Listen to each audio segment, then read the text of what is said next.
एक बार की बात है, दो पड़ोसी राज्य के राजा आपस में बात करते हैं।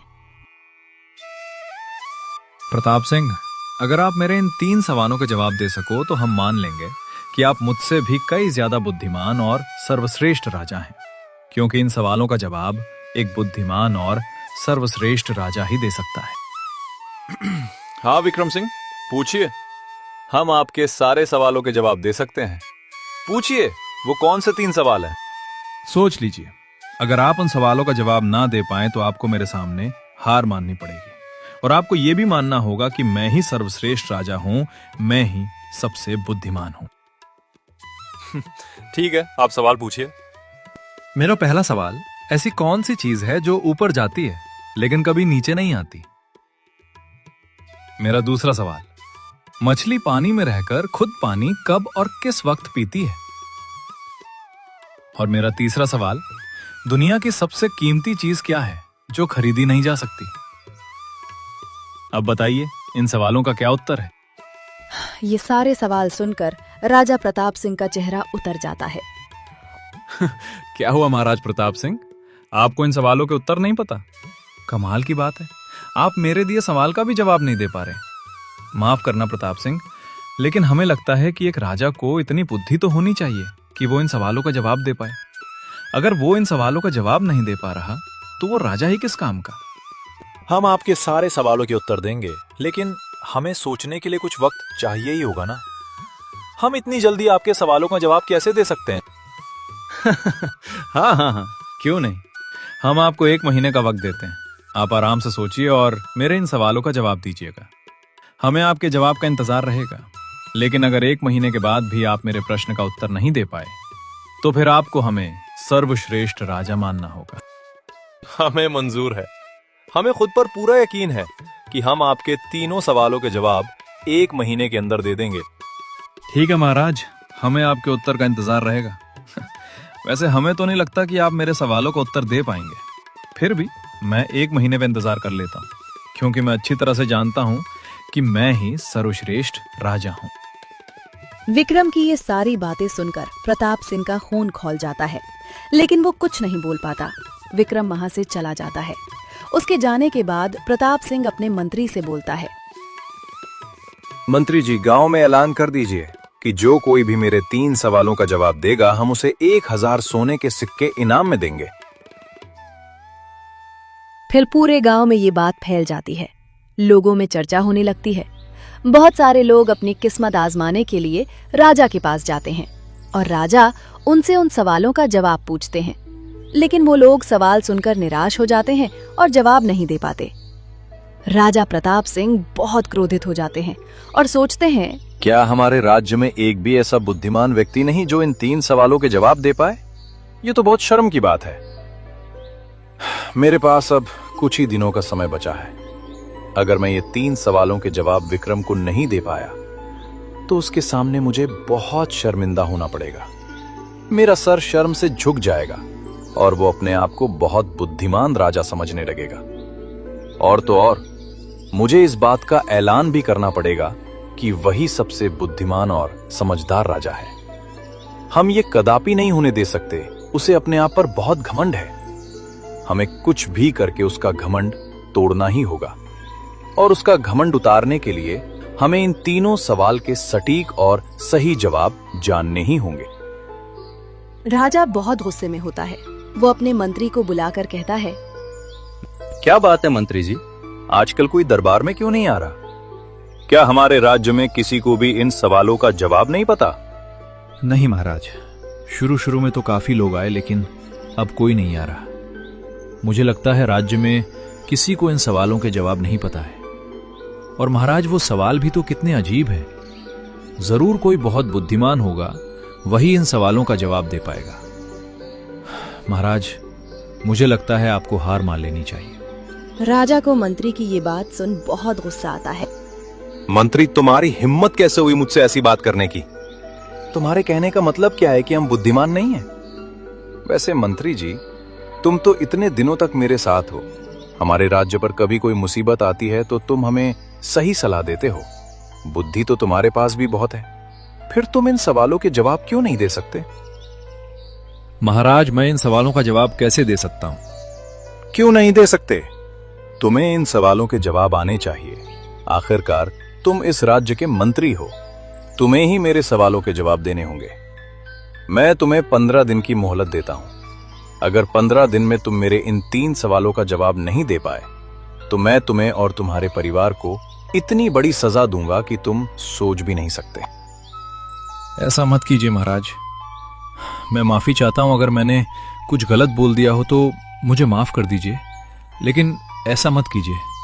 मैं इन सवालों का जवाब नहीं दे पाऊंगा। मैंने एक बार कह दिया तो कह दिया। मुझे तुमसे ही इन सवालों के जवाब चाहिए। कुछ भी करो, दिन रात एक करो, लेकिन मेरे इन सवालों का जवाब ढूंढ कर लाओ, वरना तुम्हारी और तुम्हारे परिवार की खैर नहीं। अब जाओ यहां से। अब तुम मुझे अपना मुंह तभी दिखाना जब तुम्हें मेरे सवालों के जवाब मिल जाएंगे। मंत्री बहुत परेशान हो जाता है और घर आ जाता है। घर आने के बाद उसकी पत्नी उससे पूछती है, क्या बात है जी, बहुत परेशान दिखाई दे रहे हैं। मंत्री अपनी पत्नी को पूरी बात बताता है। उसकी पत्नी ये सुन बहुत घबरा जाती है। हे राम, ये क्या हो गया? ये बिन बुलाए मुसीबत हमारे गले आकर पड़ गई। हमने तो कुछ किया भी नहीं। महाराज को ऐसा नहीं करना चाहिए था। वो अपनी इज्जत बचाने के लिए हमारे परिवार को दांव पर लगा रहे हैं। वो अच्छे से जानते हैं कि वो इन सवालों का जवाब नहीं दे पाएंगे, इसलिए उन्होंने जानबूझकर आपसे जवाब मांगा है। उन्हें उनकी इज्जत इतनी प्यारी है कि उसके लिए उन्होंने अपने मंत्री के परिवार तक की परवाह नहीं की। तुम नहीं जानती जानकी, महाराज कुछ भी कर सकते हैं। मैं उनको अच्छी तरह से जानता हूं। मैं उनके साथ बहुत दिनों से रह रहा हूं। जहां तक मैं उन्हें जानता हूं, वो हमें फांसी भी दे सकते हैं। अगर मैं उनके सवालों का ना जवाब दे पाया तो बहुत बड़ा अनर्थ हो जाएगा। वो हमारे परिवार को नहीं छोड़ेंगे। उन्होंने मुझे धमकी दी है। अब हम क्या करेंगे, कुछ सोचा है? नहीं जानकी, हम कुछ नहीं कर सकते। अब हमारे हाथ में कुछ नहीं है। मैं इन सवालों का जवाब कभी नहीं दे पाऊंगा। अब जो होगा वो देखा जाएगा। जैसे भगवान की इच्छा होगी वही होगा। जानकी, तुम एक काम करो, हमारे बेटे को यहां से कहीं दूर भेज दो। हमारा क्या है, हमारी तो उम्र हो चली है, लेकिन हमारा बेटा अभी जवान है। उसकी शादी भी नहीं हुई है। अगर वो यहां रहा तो महाराज उसे भी सजा देंगे। हमें जो सजा मिलेगी हम भुगत लेंगे, लेकिन हमारा बेटा उस समय यहां नहीं रहना चाहिए। हम उसे कहीं दूर भेज देते हैं, फिर चाहे महाराज हमें मार ही क्यों न डाले, हमारा बेटा तो जीवित रहेगा। तभी वहां पर मंत्री का बेटा अभय आ जाता है। फिर मंत्री और जानकी मिलकर उसे सारी बात बताते हैं। पिताजी, आप तो बहुत बुद्धिमान हो। आपने एक नहीं कई बार इस राज्य के लिए फैसले लिए हैं, फिर आप कैसे हार मान सकते हो? बेटा, राजा ने सवाल ही कुछ ऐसे पूछे हैं जो अजीब और गरीब हैं, जिनका उत्तर मेरे पास नहीं है। उनका सवाल है कि मछली पानी में रहकर खुद पानी कब पीती है, और दूसरा सवाल, वो कौन सी ऐसी चीज है जो ऊपर तो जाती है लेकिन नीचे नहीं आती, और उनका तीसरा सवाल है, दुनिया की सबसे कीमती चीज क्या है जो खरीदी नहीं जा सकती। अब तुम ही बताओ बेटा, मैं इन सब सवालों के क्या जवाब दूं? ये सवाल ही कितने अजीब हैं। हाँ पिताजी, ये कैसे सवाल है? इतने अजीब सवाल तो मैंने आज तक कहीं नहीं सुने। भला कोई आदमी इनका जवाब कैसे बता सकता है? मछली तो हर समय पानी में ही रहती है, तो कोई ये कैसे बता सकता है कि वो पानी कब पीती है? बाकी के 2 सवाल भी बहुत ही अजीब हैं। पिताजी, ये तो सरासर अन्याय है, ये सही नहीं है। महाराजा को ये सब नहीं करना चाहिए। आखिर इसमें आपकी क्या गलती है? और पिताजी, मैं आप दोनों को छोड़कर कहीं नहीं जाऊंगा, चाहे महाराज मुझे सजा क्यों ना सुना दे। मुझे मंजूर है, मैं आप दोनों के साथ ही रहूंगा। नहीं मेरे बच्चे, हमारी बात समझने की कोशिश कर। तू यहां से कहीं दूर चला जा, और मेरे बेटे, अपनी पहचान छुपा लेना। किसी को अपनी पहचान मत बताना कि तुम कौन हो और किसके बेटे हो, नहीं तो राजा के आदमी तुम्हें ढूंढ लेंगे। हमारी फिक्र मत कर बेटा, हमारा जो नसीब में होगा वही होगा। हमें मंजूर है। आप दोनों कैसी बात कर रहे हो? मैं आप दोनों को छोड़कर कहीं नहीं जा सकता। आखिर आप दोनों मेरे माता पिता हो। मैं आपको छोड़कर नहीं रह सकता। चाहे कुछ भी हो जाए, मैं यहां से कहीं नहीं जाऊंगा। बेटा, शायद किस्मत यही चाहती है कि तू यहां से कहीं दूर चला जाए। मेरे बच्चे, ये भी तो हो सकता है ना, तुझे बाहर रहकर शायद इन सब सवालों के जवाब मिल जाए। अगर ऐसा हुआ तो तू उसी दिन लौट आना बेटा। लेकिन अगर तुझे इन सब सवालों के जवाब ना मिल पाए तो तू कभी यहां मुड़कर मत देखना। कभी किसी को हमारे बारे में या खुद के बारे में सच मत बताना कि तू कौन है, वरना राजा तुझे भी मार डालेगा। दोनों मिलकर अभय को वहां से भेज देते हैं। अभय गांव छोड़कर बहुत ही उदास मन से वहां से निकल पड़ता है और दूसरे गांव में पहुंच जाता है। उसे बहुत तेज भूख लगती है और प्यास भी लगती है। वो गांव में एक घर पानी मांगते हुए कहता है, सुनिए, कोई है क्या? मुझे एक गिलास पानी मिल सकता है? तब एक लड़की नैना बाहर आती है और बोलती है, जी बोलिए, किससे मिलना है? क्या काम है? जी, वो मुझे बहुत प्यास लग रही थी। क्या मुझे एक गिलास पानी मिल सकता है? हाँ बिल्कुल, आप थोड़ी देर रुकिए, मैं अभी पानी लेकर आती हूँ। तभी अभय उससे पूछता है, जी रुकिए, मुझे एक बात बताइए कि आपकी शादी हो चुकी है? नहीं, तो मेरी अब तक शादी नहीं हुई है। क्यों, क्या हुआ? आपके घर में कोई बड़ा बुजुर्ग या फिर आपकी माँ है क्या? मेरी माँ तो नहीं है, पिताजी बाहर गए हैं, आते ही होंगे। क्यों, क्या बात है? ठीक है, मैं चलता हूँ। मुझे आपके हाथ से पानी नहीं चाहिए। तब वहां पर नैना के पिताजी आते हैं और गुस्से से बोलते हैं, ए लड़के, कौन है तू? बदतमीज कहीं के। तुझे मेरी बेटी से ऐसी बात करते हुए शर्म नहीं आती? एक तो तुझे मेरी बेटी पानी दे रही है, ऊपर से तू उससे शादी के बारे में पूछ रहा है। तू मेरी बेटी को छेड़ रहा है, बेशरम कहीं का। चला जा यहां से। अगर दोबारा यहां दिखा तो तेरे टांगे तोड़कर रख दूंगा। नहीं बाबा, आपको कोई गलतफहमी हुई है। मैं छेड़ नहीं रहा था। चुप कर बदतमीज। मैं तुझ जैसे लड़कों को अच्छी तरह से जानता हूं। तू तो इस बात की खैर मना कि मैं तुझे सिर्फ समझा रहा हूं, नहीं तो अभी गांव वालों को बुलाकर तेरे हाथ पैर तोड़वा देता। अब जल्दी से निकल ले यहां से, वरना तेरी खैर नहीं। अभय वहां से चला जाता है। नैना उस बारे में सोचती है, वो लड़का कोई साधारण लड़का नहीं था। पिताजी को जरूर कुछ गलतफहमी हुई है। वो लड़का कोई आवारा या लफंगा नहीं था। वो तो बहुत अच्छा और सुसंस्कारी लड़का था। अब मुझे समझ आ रहा है कि उसने मुझसे ऐसा क्यों पूछा, क्योंकि वो लड़का इतना संस्कारी है कि बिन बिहाई लड़की के हाथ का वो पानी तक नहीं पीता। ये उसके संस्कार थे। इसीलिए उसने मुझसे घर में किसी बुजुर्ग या फिर मेरी माँ के बारे में पूछा। पिताजी ने उसे बहुत भला बुरा कहा। ये नहीं होना चाहिए था। उसे कितना बुरा लगा होगा। थोड़ी देर बाद नैना अपने पिताजी से कहती है, पिताजी, आपने उस लड़के से ऐसी बात करके गलत किया। आपको गलतफहमी हुई थी। दरअसल वो लड़का मुझे छेड़ नहीं रहा था, वो तो सिर्फ पानी मांगने आया था। पिताजी, वो लड़का कोई साधारण नहीं, कोई आवारा या लफंगा नहीं है। जरूर किसी अच्छे घर का एक संस्कारी लड़का है। पानी मांगते समय उसने मुझे घर में किसी बुजुर्ग के बारे में इसलिए पूछा था क्योंकि वो मेरे हाथ से पानी नहीं लेना चाहता था। आप सोचिए पिताजी, जिस लड़के के संस्कार इतने अच्छे हैं, जो एक कुंवारी लड़की की हाथ का पानी तक नहीं लेता, वो लड़का भला किसी को कैसे छेड़ सकता है? जब मैंने कहा कि घर में माँ नहीं है, तो उसने मेरे हाथ से पानी लेने के लिए मना कर दिया।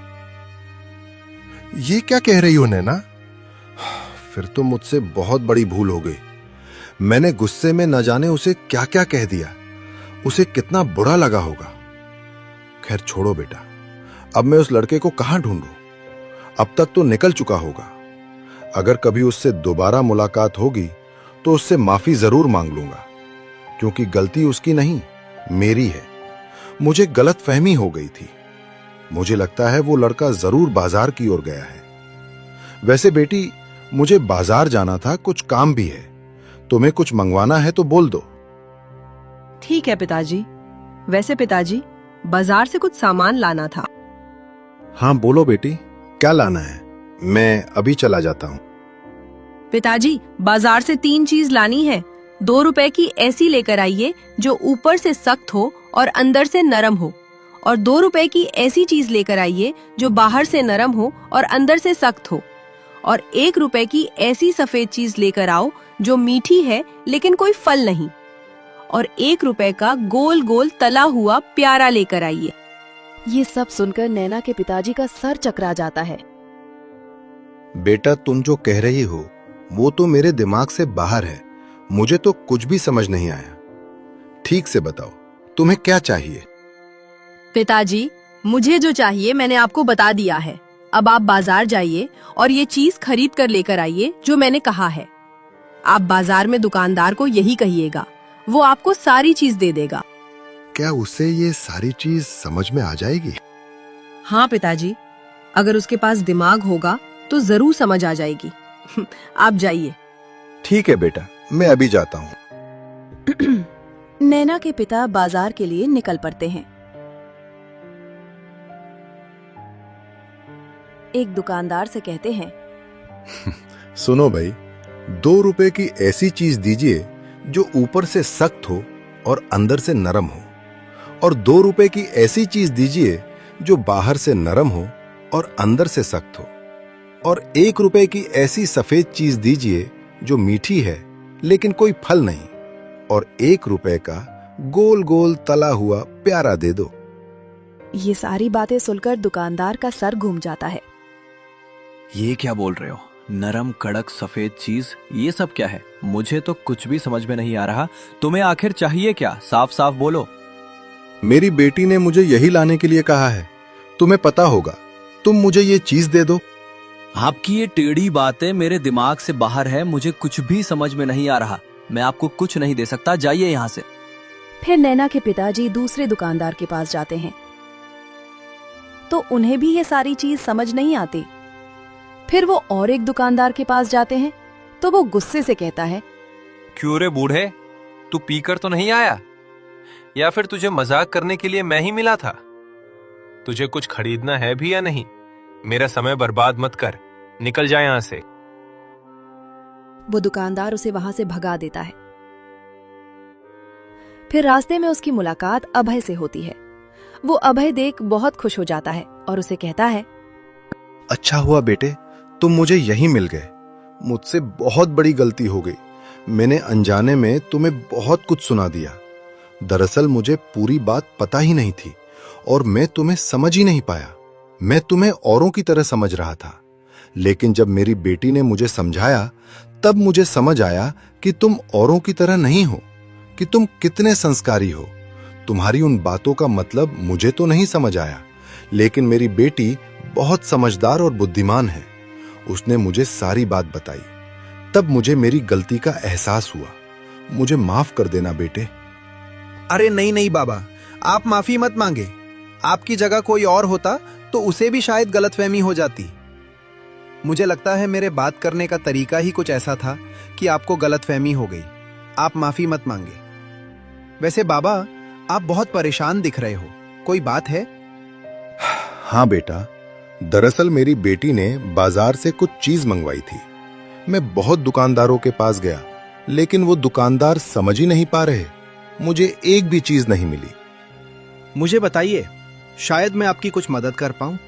नैना के पिताजी अभय को उन चीजों के बारे में बताते हैं तो अभय सोचता है, सचमुच ये लड़की तो बहुत बुद्धिमान है। लगता है उसने किसी की परीक्षा लेने के लिए ये सब किया है। बाबा, आप चिंता मत कीजिए, मैं समझ चुका हूं कि आपकी लड़की को कौन सी चीज चाहिए। आप चलिए मेरे साथ, मैं आपको चीज दिलवाता हूं। फिर अभय नैना के पिताजी के साथ एक दुकानदार के पास जाकर बोलता है, सुनिए भाई साहब, मुझे 2 रुपए की ऐसी चीज दीजिए जो बाहर से सख्त और अंदर से नरम हो, जो कि नारियल है। क्योंकि नारियल बाहर से सख्त होता है लेकिन अंदर से गुद्दे वाला नरम होता है। और 2 रुपए की ऐसी चीज दीजिए जो बाहर से नरम हो और अंदर से सख्त, यानी कि 2 रुपए के छुहारे दीजिए जो बाहर से तो नरम होते हैं लेकिन अंदर से सख्त होते हैं। और 1 रुपए की ऐसी मीठी चीज दीजिए जो फल नहीं है लेकिन मीठी होती है, वो है चीनी। 1 रुपए की चीनी दे दीजिए। ये सारी बातें सुनकर नैना के पिताजी भी दंग रह जाते हैं। अब समझ में आया, तो ये बात थी। तुम तो बहुत बुद्धिमान लड़के हो। ये सब बातें तो मेरी समझ में नहीं आई। इन बाबा को भी सीधे सीधे बोलना चाहिए था ना। ये सारी चीज इतने घुमा फिरा कर बोल रहे थे, मेरे तो कुछ समझ में नहीं आया। मैं तो हैरान हूं कि तुम इन सब चीजों को कैसे पहचान पाए। सचमुच तुम तो बहुत बुद्धिमान हो। फिर दोनों मिलकर वहां से चले जाते हैं। नैना के पिताजी बोलते हैं, अरे बेटा, एक चीज तो रह गई। हाँ बाबा, चलिए मैं आपको वो भी दिला देता हूँ। फिर अभय और बाबा मिलकर एक मिठाई वाले के पास जाते हैं। अभय उनसे कहता है, सुनिए भाई साहब, मुझे गोल गोल तला हुआ प्यारा दे दीजिए। ये तुम क्या कह रहे हो? मुझे कुछ समझ नहीं आ रहा। साफ साफ बताओ क्या चाहिए। मैं गुलाब जामुन के बारे में बात कर रहा हूँ, जो गोल भी होता है और तला हुआ भी होता है, जो प्यारा भी होता है। अच्छा, तो सीधे सीधे बोलो ना कि तुम्हें गुलाब जामुन चाहिए। इसमें इतना घुमा फिरा के बोलने की क्या बात है? अभी देता हूँ। ये सारी बातें सुनकर नैना के पिताजी सोच में पड़ जाते हैं। सच में ये लड़का तो बहुत बुद्धिमान है। नैना सच कह रही थी। ये लड़का कोई साधारण लड़का नहीं है। जरूर ये किसी अच्छे घर का लड़का है। इसके बातों से ही लग रहा है कि बहुत बुद्धिमान और कितना संस्कारी है। मुझे मेरी बेटी के लिए ऐसे ही लड़के की जरूरत थी। मैंने तो इसके घरदार के बारे में पूछा ही नहीं। मुझे इसके बारे में पता लगाना होगा। बाबा, अब मैं चलता हूँ। आपको आपकी सारी चीजें मिल गई हैं। रुको बेटा, तुम्हारा नाम क्या है? कहाँ के रहने वाले हो? अभय मन ही मन सोचता है, मुझे अपनी पहचान छुपानी होगी। पिताजी ने कहा था, किसी को भी अपनी असली पहचान मत बताना। कब कौन राजा को मेरे बारे में बता दे, उससे अच्छा झूठ बोल देता हूं। जी, मेरा नाम सुरेश है। वो मैं दूर गांव से आया हूं, काम की तलाश में हूं। मेरा इस दुनिया में कोई नहीं। मैं अनाथ हूं, रहने का भी ठिकाना नहीं है। एक काम करो, तुम मेरे घर चलो, मैं तुम्हारी मदद करूंगा। अरे नहीं नहीं बाबा, आप तकलीफ मत लीजिए। मैं जैसे तैसे अपना गुजारा कर लूंगा। अरे नहीं नहीं बेटा, तुमने मेरी इतनी बड़ी मदद की है। अरे तुम आज ना होते तो मैं वो सारी चीज खरीद ही नहीं पाता। मैंने कई लोगों से बोला, लेकिन कोई मेरी बात समझ ही नहीं पा रहा था। कई लोगों ने तो मुझे गालियां तक दे दी। सचमुच बेटा, तुम बहुत बुद्धिमान हो। तुमने मेरी इतनी बड़ी मदद की है और अब मुझे मौका मिला है तो मुझे भी तुम्हारी सहायता करने का एक मौका तो दो। फिलहाल तुम्हारे पास रहने का कोई ठिकाना नहीं है, तो तुम मेरे घर पर रह सकते हो और मैं जल्द से जल्द तुम्हारे काम धंधे का भी कोई ना कोई बंदोबस्त लगा ही दूंगा। फिर एक बार तुम्हें काम लग गया तो फिर तुम किराए से अपने लिए दूसरा मकान देख सकते हो। तब तक तुम मेरे यहां ही रुक जाओ। ठीक है बाबा, अब आप इतना कह रहे हैं तो मैं आपके साथ चलने के लिए तैयार हूं। फिर अभय उन बाबा के साथ उनके घर चला जाता है। नैना उसे देख बहुत खुश होती है। घर जाने के बाद नैना के पिताजी उसे बाजार की सारी बात बताते हैं। नैना और भी खुश हो जाती है।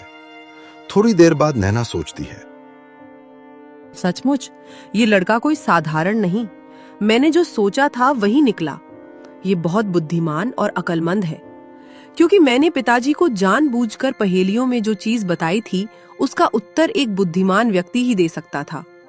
मुझे पता था कि इन सवालों का जवाब यही दे सकते थे, इसीलिए मैंने जानबूझकर पिताजी को बाजार भेजा था ताकि मैं इनका पता लगा सकूं।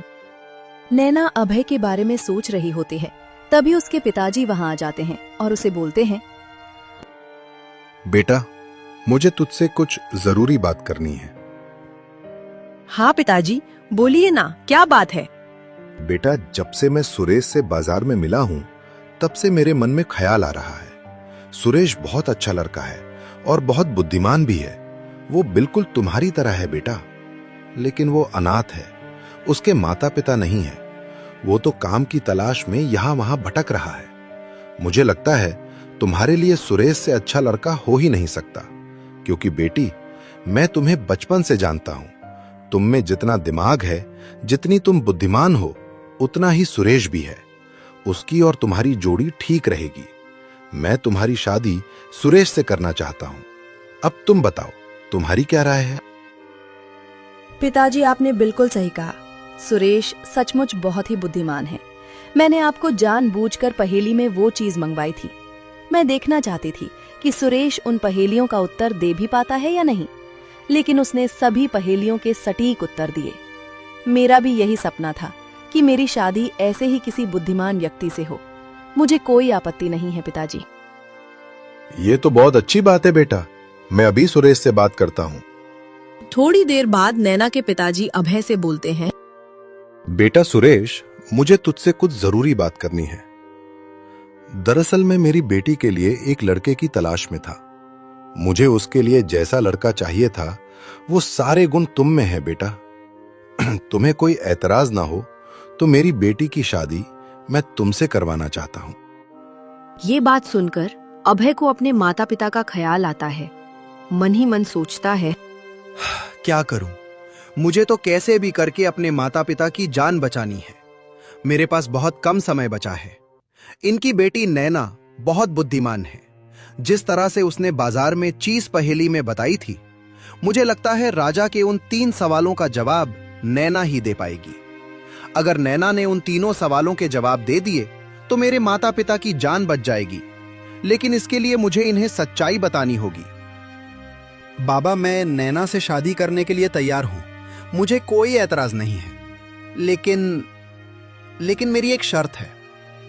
अगर मेरी वो शर्त पूरी होती है तो मैं शादी करने के लिए तैयार हूं। शर्त?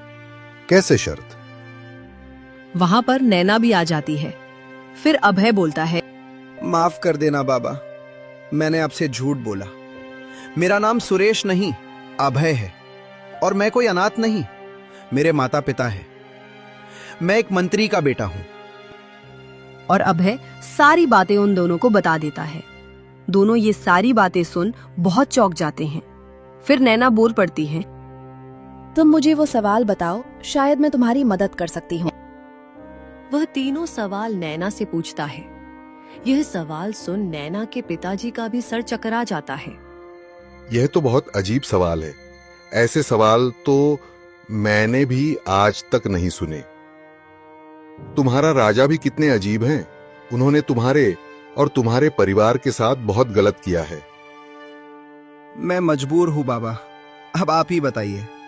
एक तरफ मेरे माता पिता हैं, जिनके साथ कभी भी कुछ भी हो सकता है। ऐसे में शादी कैसे कर सकता हूं? मुझे तुम्हारी शर्त मंजूर है। अगर तुम मुझसे शादी करते हो तो मैं तुम्हारे सारे सवालों के जवाब दे दूंगी। मुझे इन सभी सवालों के जवाब पता है। ये बात सुनकर अभय भी चौंक जाता है और बोलता है, क्या सच में तुम सच कह रही हो? तुम इन सवालों के जवाब जानती हो? हाँ, मैं बिल्कुल सच कह रही हूँ। मैं सभी सवालों के जवाब जानती हूँ, लेकिन मैं शादी के बाद ही इन सवालों के जवाब दे पाऊंगी, क्योंकि उसके लिए मुझे उस राजा के महल भी जाना होगा। अभय ये बात सुनकर बहुत खुश हो जाता है। उसकी खुशी का ठिकाना नहीं रहता। वो शादी के लिए मान जाता है। फिर दोनों की शादी हो जाती है।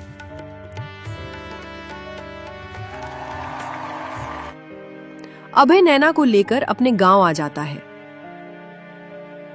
अभय के माता पिता अभय को देख बहुत खुश हो जाते हैं। अभय उन्हें नैना से मिलाता है और सारी बातें बताता है। माँ, बाबूजी, आप दोनों चिंता मत कीजिए, आपको कुछ नहीं होगा। मैं उनके सभी सवालों के जवाब दे सकती हूँ, लेकिन बाबूजी, उसके लिए मुझे महल जाना होगा। आप एक काम कीजिए, आप राजा के पास जाइए और उन्हें कहिए कि मैं उनके सारे सवालों के जवाब दे सकती हूँ, लेकिन मेरी एक शर्त है। उन्हें मुझे अपने महल में 2 दिन तक घूमने की अनुमति देनी होगी। मैं जिस वक्त उस महल जाऊं, मुझे आने की इजाजत देनी होगी, चाहे वो दिन हो या रात। मैं 2 दिन तक उनके महल पर नजर रखूंगी और फिर 2 दिन बाद उनके सारे सवालों के जवाब दे दूंगी। ठीक है बेटा, मैं आज ही राजा के पास जाता हूँ और उन्हें सारी बात बताता हूँ। फिर मंत्री राजा के पास जाकर बोलता है, महाराज, आपके लिए खुशखबरी है। आपके सभी सवालों के जवाब आपको मिल जाएंगे। क्या तुम सच कह रहे हो? मुझे तो यकीन ही नहीं हो रहा। क्या तुमने मेरे सवालों के जवाब का पता लगा लिया? तो जल्दी बताओ, उन तीनों सवालों के जवाब क्या है? महाराज, मेरे पास आपके तीनों सवालों के जवाब नहीं हैं, लेकिन मेरी बहू के पास है। मेरी बहू को इन तीनों सवालों के जवाब पता है। तुम क्या कह रहे हो? तुम्हारी बहू? तुम्हारे बेटे की तो शादी अब तक नहीं हुई है। फिर मंत्री राजा को सारी बात बताता है। मेरी बहू का कहना है वो 2 दिन बाद आपको आपके सवालों के जवाब दे देगी, लेकिन उसके लिए मेरी बहू ने एक शर्त रखी है। उसकी शर्त यह है कि उसे बिना किसी रोक टोक के इस महल के अंदर प्रवेश दिया जाए। वो चाहे दिन हो या रात हो, 2 दिन वो आपके महल में आना चाहती है। ठीक है, हम तुम्हारी बहू की शर्त को स्वीकार करते हैं। तुम्हारी बहू 2 दिन जब चाहें इस महल में आ सकती है, किसी भी कमरे में जा सकती है, पूरा महल घूम सकती है। तुम उसे जाकर कह दो कि मुझे 2 दिन बाद मेरे सवालों के जवाब चाहिए। फिर मंत्री घर जाकर अपनी बहू को सारी बात बताता है। ये बात सुन नैना भी बहुत खुश हो जाती है।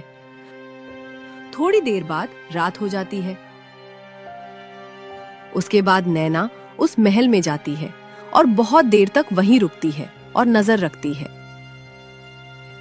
वो देखती है कि रानी के कमरे में से एक आदमी चोरी चुपके से बाहर आ रहा होता है। नैना को उस पर शक होता है। फिर दूसरे दिन वो ये बात अभय को बताती है।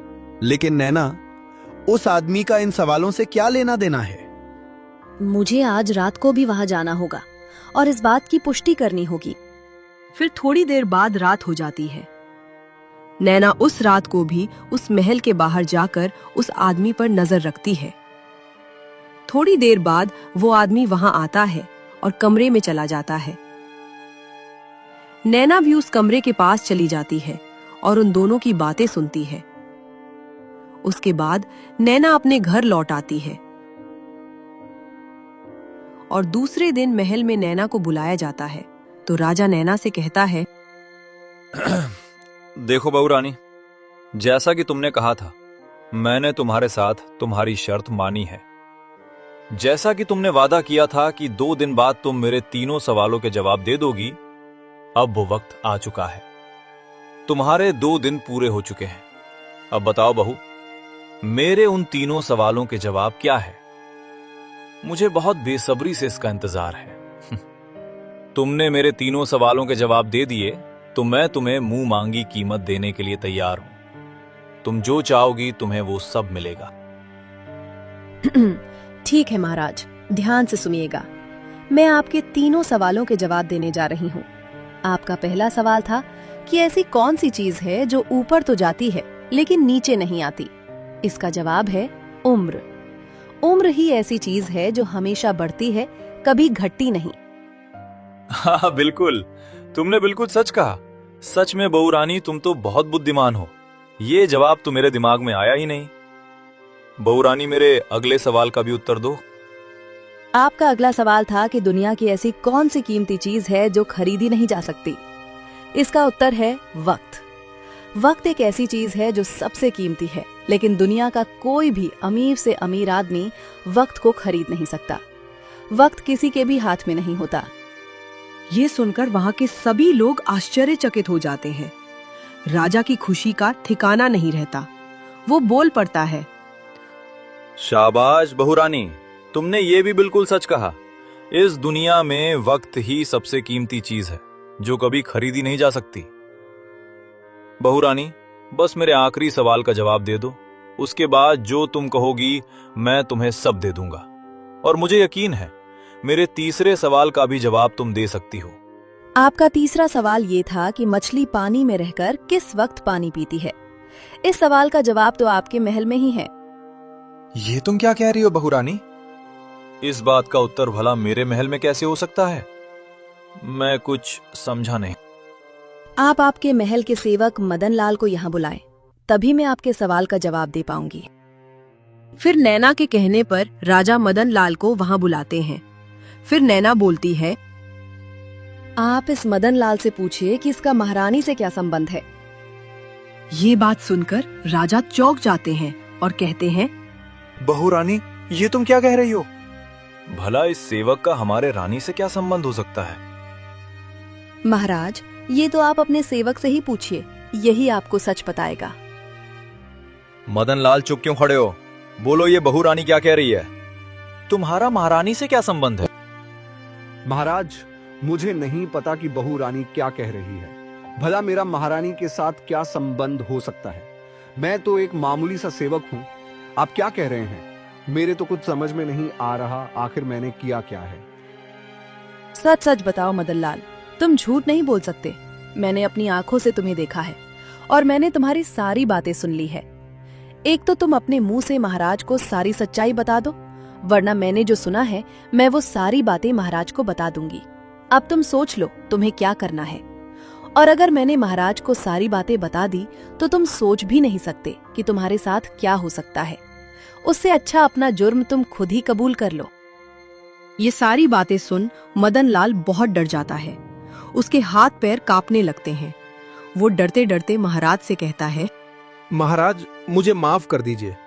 मुझसे बहुत बड़ी भूल हो गई। ये सब मैंने महारानी के कहने पर किया था। मेरी तो हिम्मत भी नहीं थी कि मैं उनके पास जा सकूं, लेकिन महारानी ने ही मुझे उकसाया था।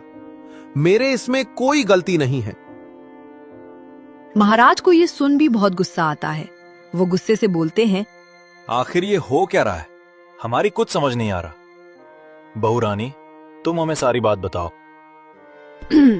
दरअसल महाराज, आपके रहते हुए महारानी के संबंध इस मदन लाल के साथ हैं। मैंने 2 दिन आपके महल में आने की इजाजत इसलिए मांगी थी कि मैं इस महल में रहकर इस बात का पता लगा सकूं कि आखिर इस महल में चल क्या रहा है, जो आपको भी नहीं पता। तभी मैंने देखा कि 2 दिन से ये सेवक आधी रात को महारानी के कमरे में जाता था। और तो और, कल रात मैंने महारानी और इस मदन लाल की बातें भी सुनी। उन बातों से मुझे ये पता चला कि ये पिछले कई सालों से आपके पीठ पीछे ये गंदा काम कर रहे हैं। महारानी और ये सेवक आपको धोखा दे रहे हैं। ये सारी बातें सुनकर महाराज के पैरों तले जमीन खिसक जाती है। उन्हें बहुत बड़ा धक्का लगता है। वे सैनिकों से कहकर मदन लाल को बंदी बना लेते हैं और महारानी को भी बंदी बना लेते हैं। महाराज पूरी तरह से टूट जाते हैं और नैना से कहते हैं, बहू रानी, तुमने सच सामने लाकर बहुत बड़ा काम किया है। मैं तो इस बारे में कभी सोच भी नहीं सकता था कि मेरे पीठ पीछे महारानी ये सब कर रही है। मुझे तो इस बात की कभी भनक ही नहीं पड़ी। महाराज, आपके तीसरे सवाल का यही उत्तर है। अगर महल में रहते हुए आपको अपनी पत्नी के बारे में ये तक नहीं पता कि वो कब क्या करती है, फिर कोई आदमी ये कैसे बता सकता है कि मछली पानी में रहकर जल कब पीती है? ये सारी बातें सुनकर महाराज भी बहुत आश्चर्यचकित हो जाते हैं और नैना की प्रशंसा करते हुए बोलते हैं, शाबाश बहू रानी, तुमने बिल्कुल सही कहा। तुमने आज मेरी आंखें खोल दी। और तो और, तुमने एक बहुत बड़े राज से पर्दा भी उठा दिया। अगर तुम ना होती तो पता नहीं मैं और कितने दिन बेवकूफ बना रहता। इस राज्य को तुम्हारे जैसी सोच और बुद्धिमान रानी की जरूरत है। मैं चाहता हूं कि आज के बाद अभय मेरी जगह ले ले और तुम एक महारानी की जगह ले लो, क्योंकि तुम दोनों इसके काबिल हो। मैं आज से ही मेरा राजपाट छोड़कर जा रहा हूं। अब मेरा यहां बिल्कुल भी मन नहीं लगेगा। मैं इस धोखे के साथ यहां और नहीं रह सकता। अगर यहां रहूंगा तो बार बार मुझे महारानी का दिया हुआ धोखा ही याद आएगा। इससे अच्छा मैं बहुत दूर चला जाता हूं। अब यह राजपाट मुझसे ना हो पाएगा। मैं नहीं संभाल पाऊंगा और मैं अभय को यहां का नया राजा घोषित करता हूं। मुझे यकीन है तुम दोनों इस राज्य की देखभाल बहुत अच्छे से कर पाओगे।